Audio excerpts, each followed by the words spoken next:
about sa impeachment ni VP Sara? About dyan sa bagay na yan, sila dapat ang ma-impeach. Kasi sila, ini-initiate niyang impeachment na yan dahil namumulitika lang talaga sila. Wala namang grounds para ma-impeach dahil mismong Supreme Court na ang naghayag na unconstitutional ang sinasampang impeachment kay VP Sara Duterte. Kaya panawagan ko sa mga congressman, magnilay-nilay po kayo at mag-isip-isip ng maigi dahil unahin niyo po ang problema ng bayan. Bago niyo po impeach ang VP Sara Duterte, kayo po muna ang dapat na imbestigahan kasi involved po kayo. Halos lahat kayo involved sa Ghost Project Flood Control na palasak ngayon. Huwag nyo lang i-divert ang issue ng bayan o ng bansa.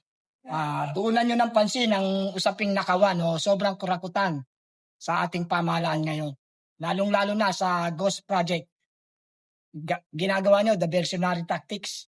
Hindi na po yan kumaagat ngayon. Kaya mga congressman, sana mayaya naman kayo sa 32 million na mga mamayang Pilipino na bumoto at nagtiwala kay VP Sara Duterte at kayo naman ay i-impeach nyo siya.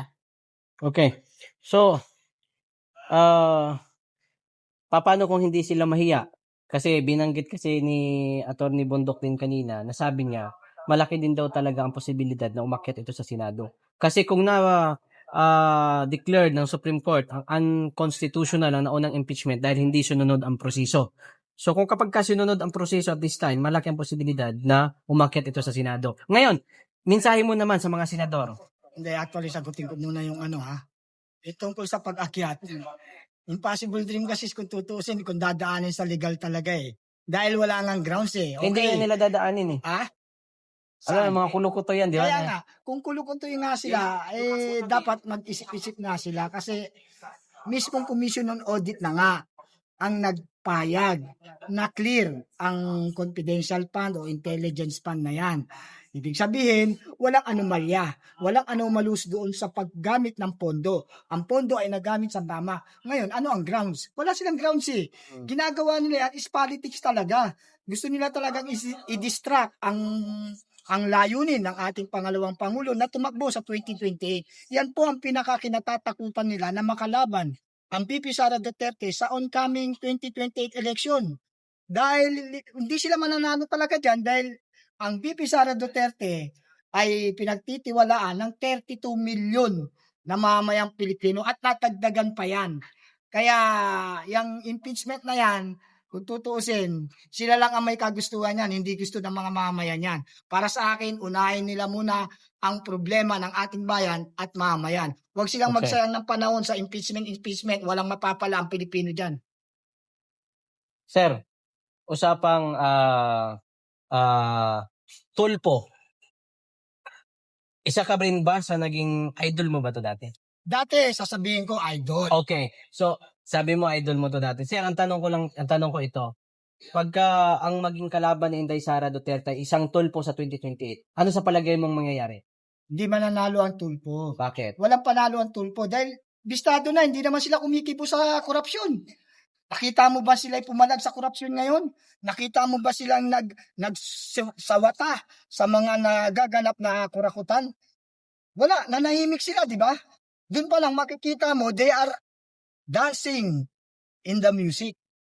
Hindi na sila katulad ng dati na talagang akala mo lumalaban para sa hustisya, para sa katarungan. Ngayon nanahimik sila eh. O ano ibig sabihin nun? Ibig sabihin, namamantikaan na yan. Kaya paano sila mananalo?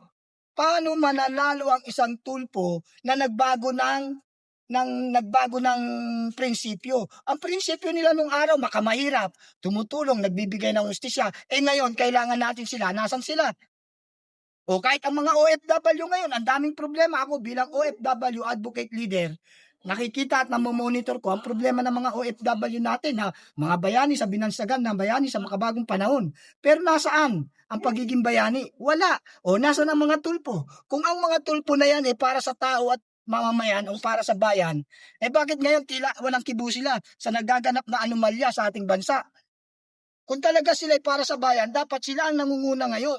tinutulig sa nila yung mga nagaganap na sobra-sobrang kurakutan. Mayaman sana ang bansang Pilipinas kung ang mga politiko natin ay gumaganap sa kanilang mga mandato. Subalit hindi. Sino ang yumayaman? Sila-sila rin. Nasaan ang sinasabing makabayan? Nasaan ang mga tulpo ngayon? O, tingnan mo, i-verify mo ngayon ang mga tulpo. Baka ang dami na nila property sa ibang bansa. Di ba? O, paano sila mananalo? Hindi mananalo yan. Kahit 10 tulpo pa, itapat mo kay Ma'am BP Sara Duterte, hindi mananalo kang tulpo. Ang Duterte, pansinin nyo, ang Duterte family consistent sa kanilang performance, accomplishment, and achievement. Puntahan mo ang Davao, napakaunlad, napakatahimik, napakapayapa.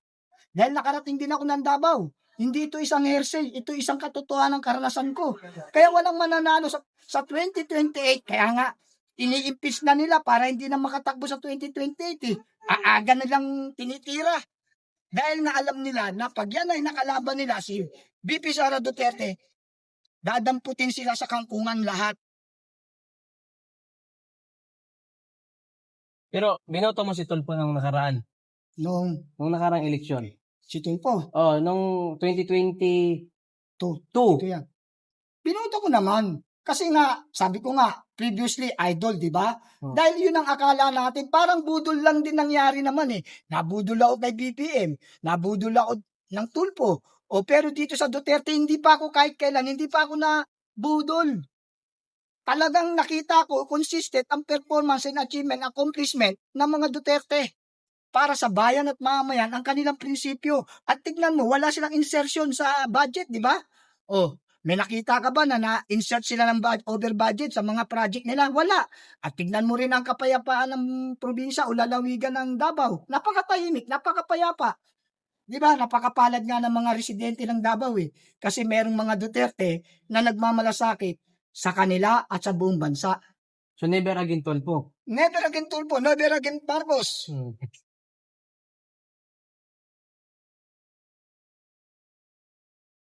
Sir, about naman dito sa kay Congressman Ako. Kasi 'di ba may gaganapin kasi ng special election this coming March na daw this coming March. At yung magiging kalaban ng kanyang anak ay kasama natin ngayon. Actually, bago-bago lamang ay na-interview ho namin. Mensahe mo lang sa mga taga-Katipulo. Sa Antipolo yan. Yes. Ano pangalan yan? Kasi actually, honestly speaking, hindi ko rin alam yung may magaganap palang special election. Okay. Bakit parang tila yata tinago ito ng mainstream media? Dapat hindi nila tinatago ito eh. Kasi ang mamayan, ang boboto, dapat alam nila. Bakit tila yata ako mismo, updated ako sa social media, I'm a social media warrior. Pero bakit tila yata hindi ko alam yan? Ngayon, nalaman natin dito lang by surprise na meron palang special election na magaganap. O so kung meron, marami akong kamag-anak sa Antipolo, sino yung taong yan, susuportahan ko yan. Lahat ng mga kaibigan ko, lalo na sa mga kapatiran namin sa Agila, sa Guardians, susuportahan natin yan dahil ang mga nasa lineup ng mga Duterte ay may prinsipyo at para sa bayan. Kaya para sa akin, yung taong yan, yung tatakbo na yan sa Antipolo, suportahan natin. Dahil wala naman ang akop, di ba? Yung akop, wala yun. 6 feet below the ground na yung ama eh. Pero rest in peace na lang. Yung anak nga yung makakalaban sir eh. Yung anak ang makakalaban, siyempre, kung ano ang dugo niyan, bloodline yan, ganun din yun. Kaya tsaka hindi, mahirap na magtiwala sa mga galing sa traditional politician na hindi naman gumaganap sa kanilang mga mandato, di ba? Ano ba performance ni Akop? Di ba si Akop, isa sa promotor ng Quadcom? O maganda ba yung naidulot ng Quadcom sa atin? Nagkagulo-gulo lang tayo. Tapos sila habang kumikita, ang mga mamaya naman naghihirap. Dapat ang mga politiko natin, konti lang kasi ang mga matitinong politiko natin eh. Meron tayong matitinong politiko, ilan lang sila, outnumber sila. Pero kung lahat ng mga politician natin, kung lahat ng politiko natin ay nagkakaisa para tugunan ang problema ng ating bansa at mamayan, mayaman sana ang Pilipinas. Ano pa tayo, ahead tayo dati sa mga Malaysia, Singapore, Indonesia, Hong Kong, Thailand, Vietnam. Tayo nangunguna dati dyan sa mga yan eh. Pero tingnan mo ngayon ang ekonomiya nila, napakataas at tayo naiwanan. Kasi nga, sobra sa kurakot ang bansang Pilipinas. Ngayon, iilan-ilan lang ang matitino nating politician. Kung yung mga matitino na yan at marami rin mag-join sa mga matitinong politician, pauunla rin ang bansa, Baka pwede na tayong ihalin tulad sa mga bansang kapitbahay natin na dati nating iniwanan lang. Ngayon, napag-iwanan na tayo. Sana, pakiusap ko sa mga politician natin na gumaganap ngayon, pagtuunan nyo naman ng pansin ang bansa at ang mamamayan ng Pilipinas. Kasi para umunlad naman tayo, wag naman puro sarili nyo lang iniintindi nyo. Kawawa na ang bansang Pilipinas. Paunlarin nyo ang bansang Pilipinas. Wag kayo-kayo. Ang masakit pa nito, sir, nung siya nakaburol, imbis na pakikiramay ang mga mensahe nakakarating, pero yung nakakarating sa kanya, mga hindi magagandang mga mensahe. Sino yung nakaburol na yan? Yun, si Akop, di ba? Si Nung Akop. ano, Kasi nga, yung performance niya during his term, bagsak. Kasi, traditional politician nga Kumbaga, hindi naman siya talaga naglingkod para sa bayan at mamayan. Marami siyang, kumbaga, doon sa Quadcom kasi doon natin nakita yung mga yan Actually, honestly speaking, doon sa Quadcom nakita natin yung mga kulay ng mga politician natin. Na-segregate natin yung mga mababait, yung mga matitino na gumaganap sa mandato, na-segregate natin. At nakita natin na ang dami palang animal, ang dami palang mga kurakot, ang daming mga magnanakaw sa kaban ng bayan. Tignan mo i-verify check niyo yung mga politician na traditional politician. I-verify check niyo. May mga property sa ibang bansa yan. May mga magaganda mga negosyo dito niyan. Sila ang nagmamanipula ng negosyo sa Pilipinas. Kaya kawawa ang bansang Pilipinas sa mga politiko na hindi naman gumaganap sa kanilang mga mandato. pero hindi nakapangalan sa kanila. Yung Siyempre, mga gagawa property. yan ng dami kasi pag naano yan, maki-question yan. Maki-question sila pag nasa pangalan nila yan. Dahil lalabas yan ng mga igatin well, lalabas yan na Kaya, mahirap. Sir, Hindi nila ibibigay pangalan nila dyan. Sir, mensahe mo na lang kay Congressman Abante na ang tahimik pagdating sa mga trilyon na kurakutan, tapos ang ingay niya pagdating sa impeachment ni VP Sara. Maingay siya sa impeachment ni VP Sara Duterte dahil pag naging Pangulo si VP Sara Duterte, tanggal yan. Tignan mo. Lilipad ng ibang bansa yan. May property sa ibang bansa yung mga yan Kaya ayaw talaga nila na hindi matuloy ang impeachment. Actually, yan talaga kitang-kita naman natin na walang dahilan para ma-impeach si VP Sara Duterte. Pinagpipilitan lang nila dahil nga Sara Duterte is a big threat to national election 2028. Kaya ngayon pa lang, winawasak na nila ang pagkatao ni VP Sara Duterte para wala na silang kalaban. Kasi pag na-impeach yan, sino pa? Wala na siyang kakayahang magkumandidato sa 2020, impeach na Wala nang chance. Kaya gagawin nila ang lahat.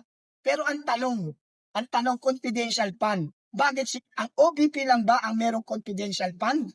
Ang sangay ng gobyerno, karamihan dyan, may confidential fund. Bakit si VP Sara lang iniimbestigahan? O bakit si Ma'am Sara Duterte lang ang ini-impeach? Kung tutusin, mas malaki yung confidential fund ng Pangulong BBM.